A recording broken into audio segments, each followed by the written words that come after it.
ತಮ್ಮ ಹೆಜ್ಜೆಯಿಂದ ಆ ನೆಲವನ್ನು ಪವಿತ್ರಗೊಳಿಸ್ತಾ ಆಚಾರ್ಯ ಬರ್ತಾ ಇದ್ದಾರೆ. ಅವರ ಇಡೀ ಸಮಗ್ರ ದೇಹದ ಅವಯವದ ಸಲ್ಲಕ್ಷಣವನ್ನು ಈ ಸಂದರ್ಭದಲ್ಲಿ ಪಂಡಿತಾಚಾರ್ಯರು ವರ್ಣನೆ ಮಾಡ್ತಾ ಇದ್ದಾರೆ.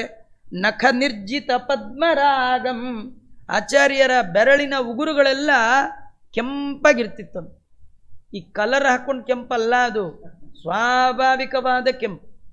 ನಖ ನಿರ್ಜಿತ ಪದ್ಮರಾಗಂ, ಪದ್ಮರಾಗಮಣಿಯನ್ನೇ ಧಿಕ್ಕರಿಸುವಂಥ ಹೊಳಪು ಅದರಲ್ಲಿ.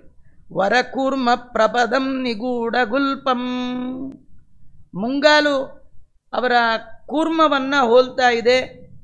ಪಾದದ ಹರಡಿಗಳು ನಿಗೂಢವಾಗಿರ್ತಕ್ಕಂಥದ್ದು. ಮೊಳಕಾಲು ರುದ್ರಾದಿ ದೇವತೆಗಳ ಕರಗಳಿಂದ ಸೇವೆಗೆ ಯೋಗ್ಯವಾಗಿರ್ತಕ್ಕಂಥದ್ದು. ಅವರ ತೊಡೆ ಆನೆಯ ಸೊಂಡಿಲಿನಂತೆ ಕಾಣತಕ್ಕಂಥದ್ದು.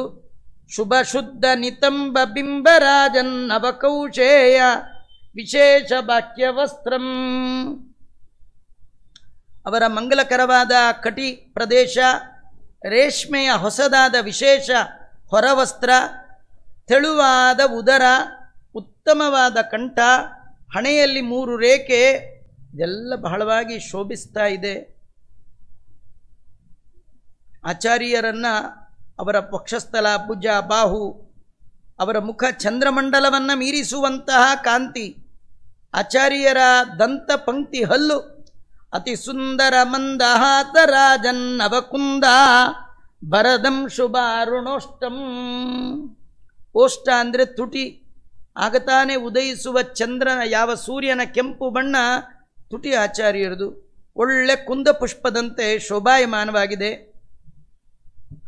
ಹೇಗೆ ರಾಮಾಯಣದಲ್ಲಿ ಹನುಮಂತ ದೇವರು ರಾಮನನ್ನು ವರ್ಣನೆ ಮಾಡಬೇಕು, ರಾಮನ ವರ್ಣನೆ ಮಾಡಬೇಕಾದ ಎಲ್ಲ ರೂಪ ಗುಣ ಸೌಂದರ್ಯವನ್ನು ಚಿಂತನೆ ಮಾಡಿದ ಹನುಮನೇ ಮಧ್ವಾಚಾರ್ಯರಾಗಿ ಬಂದಾಗ ಆ ರೂಪಗಳೆಲ್ಲ ಇವರಲ್ಲೇ ರಿಫ್ಲೆಕ್ಟ್ ಆಗ್ತಾ ಇದೆ.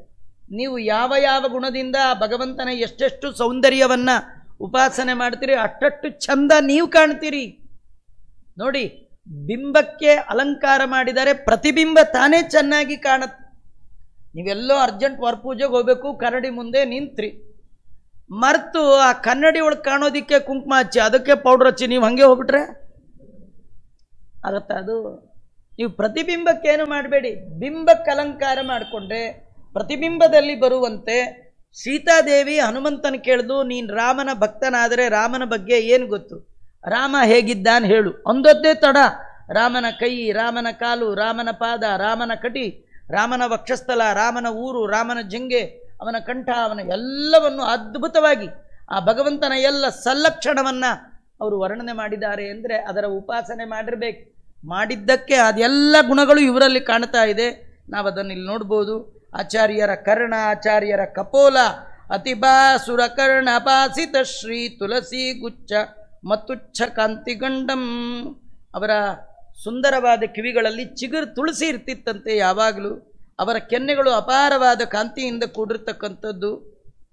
ಇಂತಹ ಆಚಾರ್ಯರು ಒಟ್ಟು ಹೇಗಿದ್ರು ಅಂದರೆ ಪ್ರತಿಮಾ ಲಕ್ಷಣ ಲಕ್ಷಲಾಯ ಲಕ್ಷ್ಯಂ, ಭಗವಂತನ ಪೂರ್ಣ ಪ್ರತಿಮೆ ಆಚಾರ್ಯರು. ಅಂದರೆ ಇವತ್ತು ನಿಮ್ಮ ಮನೆಯೊಳಗೆ ರಾಮದೇವ್ರನ್ನ ಪೂಜೆ ಮಾಡಿದ್ರು, ನಿಮ್ಮ ಮನೆಯೊಳಗೆ ನರಸಿಂಹದೇವರಿದ್ದರು, ಆ ದೇವರಲ್ಲಿ ಆವಾಹನೆ ಮಾಡುವಾಗ ಮುಖ್ಯ ಪ್ರಾಣ ಪ್ರತಿಮಾ ಮಧ್ಯೆ ರಮಯ ಸಹ ಅಂತ ಆವಾಹನೆ ಮಾಡೋದೇ ವಿನ ನೇರ ಭಗವಂತನ ಪ್ರತಿಮೆಯನ್ನು ಪೂಜೆ ಇಲ್ಲ. ದಾಸರ ಕನ್ನಡದಲ್ಲಿ ಹೇಳ್ತಾರೆ, ಹನುಮ ಪುರಂದರ ವಿಠಲನ ದಾಸ. ಪುರಂದರ ವಿಠಲ ಎಲ್ಲಿ ವಾಸ? ಹನುಮನಲ್ಲೇ ವಾಸ. ಅಂದರೆ ಭಗವಂತನ ಪೂಜೆಗೆ ನಿಷ್ಕಲ್ಮಶವಾದ ಒಂದು ಪ್ರತಿಮೆ ಅಂದರೆ ಅದು ಯಾರದು? ವಾಯುದೇವರು. ಅವರೇ ಮಧ್ವಾಚಾರ್ಯರು. ಅವರು ಭಗವತ್ ಪ್ರತಿಮೆಯಂತೆ ಒಂದು ಪ್ರತಿಮೆ ಅಂತ ತಿಳಿಸ್ತಾ ಇದ್ದಾರೆ. ಸಭೆಯಲ್ಲಿ ಆಚಾರ್ಯರು ಬಂದಿದ್ದಾರೆ, ಆ ದೇವಸ್ಥಾನದ ಒಳಗೆ ಪ್ರವೇಶ ಮಾಡಿದ್ದಾರೆ. ಎಲ್ಲರ ಮಧ್ಯ, ನಕ್ಷತ್ರಗಳ ಮಧ್ಯದಲ್ಲಿ ಚಂದ್ರ ಹೇಗೆ ಪ್ರಕಾಶಮಾನನಾಗಬೇಕೋ ಹಾಗೆ ಪ್ರಕಾಶಮಾನವಾಗಿದ್ದಾರೆ. ಆ ಸಭೆಯಲ್ಲಿ ಭಾಗವತದ ಪ್ರವಚನ. ಆ ಭಾಗವತ ಪ್ರವಚನ ಮಾಡಬೇಕಾದ್ರೆ ಆಚಾರ್ಯರ ಶಿಷ್ಯರು ಶ್ಲೋಕವನ್ನು ರಾಗವಾಗಿ ಹೇಳಬೇಕಂತ. ಆ ಭಾಗ್ಯ ಪಡೆದ ಮಹಾನುಭಾವರು ಹೃಷಿಕೇಶ ತೀರ್ಥರು. ಏನು ಫಲಿಮಾರ ಮಠ ಅಂತ ನಾವು ಹೇಳ್ತೀವಿ, ಅದರ ಮೂಲ ಪುರುಷರು ಹೃಷಿಕೇಶ ತೀರ್ಥರು. ಅವರು ಅವದತ್ಸ ಕಥಾಮೃತಂಗಪಾಣಿ ಭಗವನ್ ಭಾಗವತೆ ಭವಾಪಹಂತ್ರಿ ಅನುಕೂಲ ಗುಣಸ್ವರಾದಿ ಭಾಜಾ ನಿಜ ಶಿಷ್ಯ ಪ್ರವರೇಣ ವಾಚ್ಯಮಾನೇ. ಷಡ್ಗುಣೈಶ್ವರ್ಯ ಸಂಪನ್ನರಾಗಿರ್ತಕ್ಕಂಥ ಆಚಾರ್ಯ ಮಧ್ವರು ಗಾಂಭೀರ್ಯ, ಶ್ರಾವ್ಯತ್ವ ಇದೇ ಮೊದಲಾದ ಯೋಗ್ಯವಾದ ಗುಣಗಳಿಂದ ಯುಕ್ತರಾಗಿರ್ತಕ್ಕಂಥ ಶಿಷ್ಯಶ್ರೇಷ್ಠನಾಗಿರ್ತಕ್ಕಂಥ ಋಷಿಕೇಶ ತೀರ್ಥರು ಭಾಗವತ ಪುರಾಣದ ವೇದವ್ಯಾಸದೇವರ ಶ್ಲೋಕವನ್ನು ಮಧುರವಾದ ಕಂಠದಲ್ಲಿ ಹೇಳಬೇಕು. ಅದರ ಕಥೆಯನ್ನು ಆಚಾರ್ಯರು ವರ್ಣನೆ ಮಾಡಬೇಕು. ಹೀಗೆ ಆಚಾರ್ಯರು ಅದನ್ನು ಪ್ರವಚನ ಮಾಡಿಸ್ತಾ ಇದ್ದಾರೆ. ಆ ಪ್ರವಚನದ ವೈಭವ ಅದೆಲ್ಲ ಬಹಳ ಅದ್ಭುತ ಅಂತ ಹೇಳ್ತಾರೆ. ಇಂಥ ಆಚಾರ್ಯರು ಇಲ್ಲಿ ಬಂದರು, ಇಲ್ಲಿ ಕೂತರು, ಇಲ್ಲಿ ಪ್ರವಚನ ಮಾಡಿದ್ರು, ಇದನ್ನು ಕೇಳಿದ್ರೆ ಸಾಕು ಉದ್ಧಾರ ಆಗ್ತೀರಿ ಅಂತಾರೆ.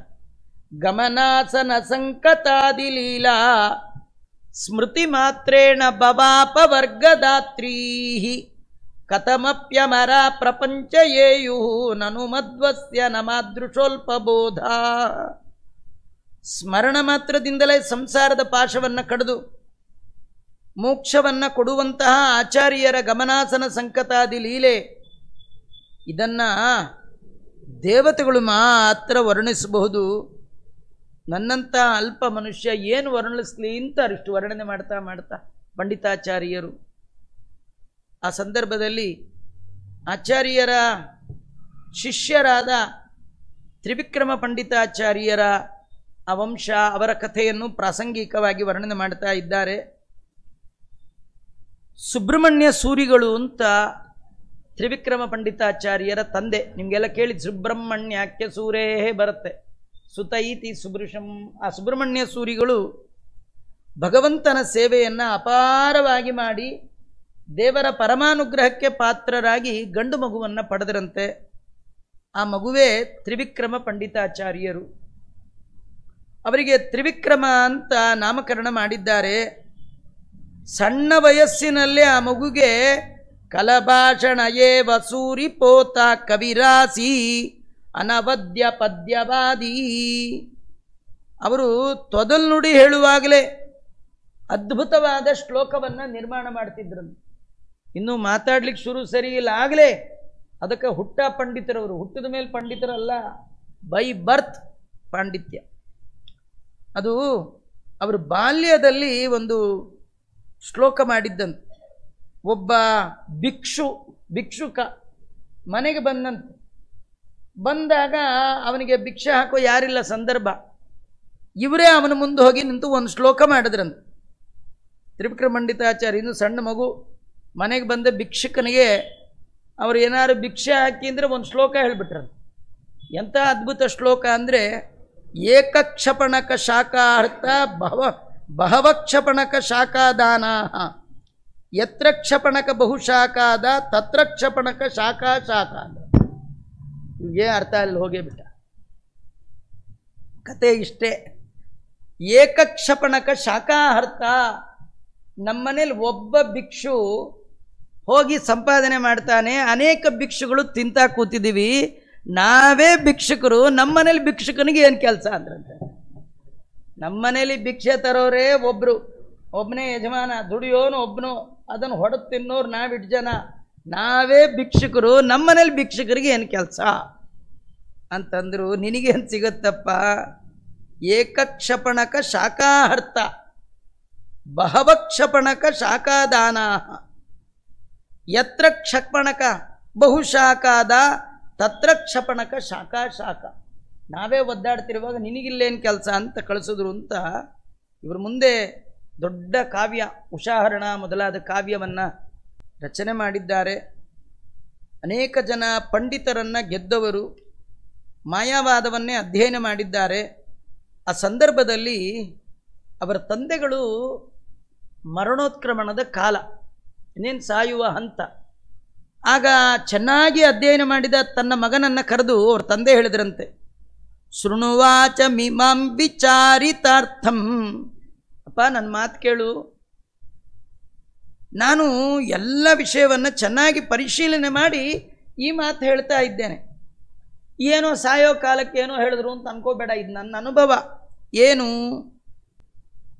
ನಕಲೋ ನಿರ್ಗುಣ ಭಾವನಾ ಸುಖಾಯ ಇತಿ ಗೌಣ ವಿಮುಕ್ತಯೇ ಗುಣಾಢ್ಯಂ ಭಜ ದೇವಂ ಸುತವಾಸುದೇವಮೇವ.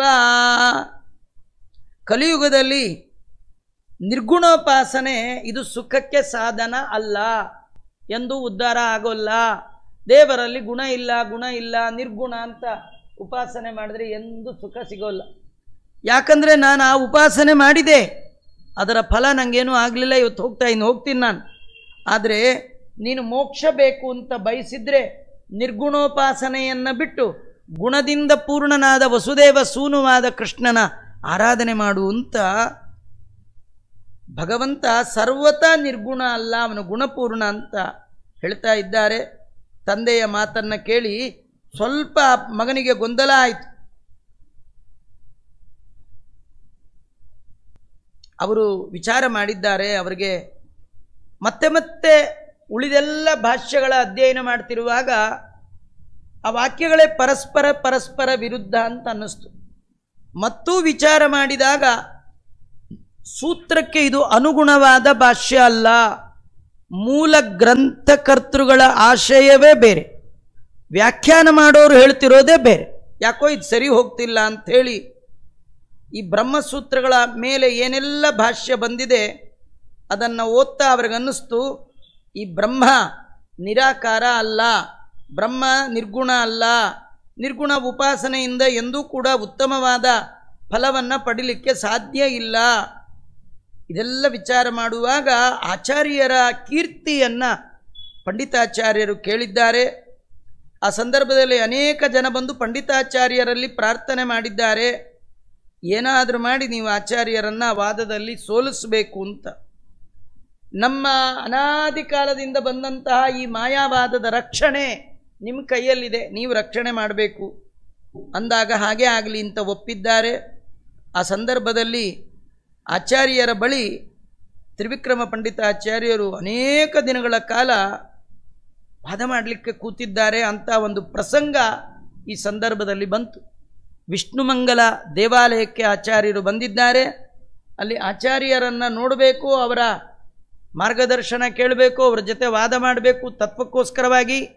ಹಾಗನ್ಕೊಂಡು ಮತ್ಯಾರು ಬಂದಿದ್ದಾರೆ? ತ್ರಿವಿಕ್ರಮ ಪಂಡಿತಾಚಾರ್ಯ. ಇಬ್ಬರು ಆಚಾರ್ಯರು ಮತ್ತು ತ್ರಿವಿಕ್ರಮ ಪಂಡಿತಾಚಾರ್ಯರು ಭೇಟಿಯಾದ ಸ್ಥಳ ಆ ವಿಷ್ಣುಮಂಗಲ.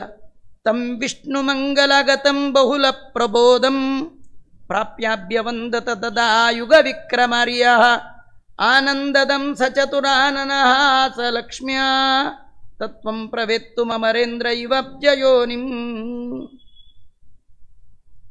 ಆ ಕಾಲಕ್ಕೆ ತ್ರಿವಿಕ್ರಮ ಪಂಡಿತಾಚಾರ್ಯರು ಆಚಾರ್ಯರನ್ನು ನೋಡಿ ನಮಸ್ಕಾರ ಮಾಡಿದ್ದಾರೆ.